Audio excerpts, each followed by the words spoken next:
আসসালামু আলাইকুম ওয়া রাহমাতুল্লাহি ওয়া বারাকাতুহু। সম্মানিত ভিউয়ার্স, আমি এখন আলোচনা করব যে বিসমিল্লাহর বরকতে এক বৃদ্ধ আবির না খেয়েই রোজা রাখতো, আর বিসমিল্লাহর পাঠের দ্বারা এক বেদুইন বড় পাপ থেকে ক্ষমা পেয়েছিল। ইনশাআল্লাহ আমি এই দুই বিষয়ে আলোচনা করব। সম্মানিত উপস্থিতি, রওজাতুল আসফিয়া নামক গ্রন্থে আছে, পবিত্র মক্কা নগরীতে এক বুজুর্গ থাকতেন।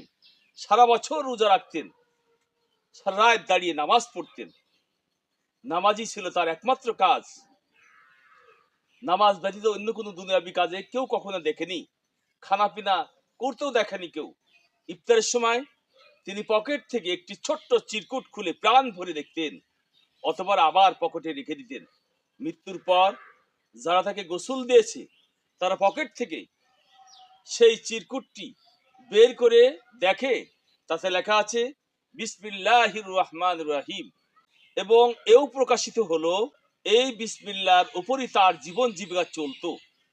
তাকে খানা পিনার কথাও ভাবতে হতো না। এটা দেখে দর্শনার্থীরা খুবই বিস্ময় বোধ করছিল। আর এরই মধ্যে অদৃশ্য থেকে এই ধ্বনি ভেসে হলো, লা তাজাবু ইয়া আজাবা লিআন্না বিল উলহিয়াতি রাব্বাইনা অবির রহমাতি অফাকনা অবির রহিমাতি গফরনা। অর্থাৎ, তোমরা বিস্ময় বোধ করো না হে বিস্মিত জনরা, আমি আমার প্রভুত্ব দ্বারা তাকে লালন করেছি, আমার রহমান গুণের ওসিলায় তাকে তাওফিক দিয়েছি, আর রহিম গুণের ওসিলায় তাকে ক্ষমা করে দিয়েছি। সুবহানাল্লাহ, কি অদ্ভুত লালন পালন, কি বিস্ময়কর অনুগ্রহ। একটি আয়াতের বরকতে স্বীয় বান্দাকে কত উচ্চ মর্যাদায় বিভূষিত করেছেন তিনি। এজন্য কবির ভাষায়, যে ব্যক্তি বিসমিল্লাহকে স্বীয় তাবিজ হিসাবে বরণ করে নেবে, স্বয়ং আল্লাহ তাআলা বেহেশত থেকে তার জন্য রিজিক পাঠাবেন। সুবহানাল্লাহ। বিসমিল্লাহর ওজিফা।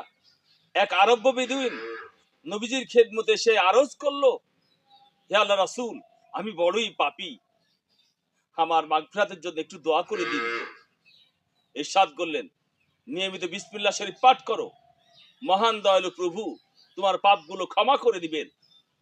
বেদুইন তাজ্জব হয়ে বলল, শুধু এইটুকু ইয়া রাসূলুল্লাহ? রাসূলুল্লাহ সাল্লাল্লাহু আলাইহি ওয়াসাল্লাম ইরশাদ করলেন, যে কোনো মুমিন পুরুষ বা নারী পূর্ণ বিশ্বাসের সাথে বিসমিল্লাহ শরীফের তাসবিহ পাঠ করবে, আল্লাহ তাআলা তাকে জাহান্নামের আগুন থেকে রক্ষা করবেন। এই জন্য কবি বলেন, যে ব্যক্তি সদা বিসমিল্লাহর জপ করবে, জাহান্নামের আগুন তার জন্য হারাম হয়ে যাবে।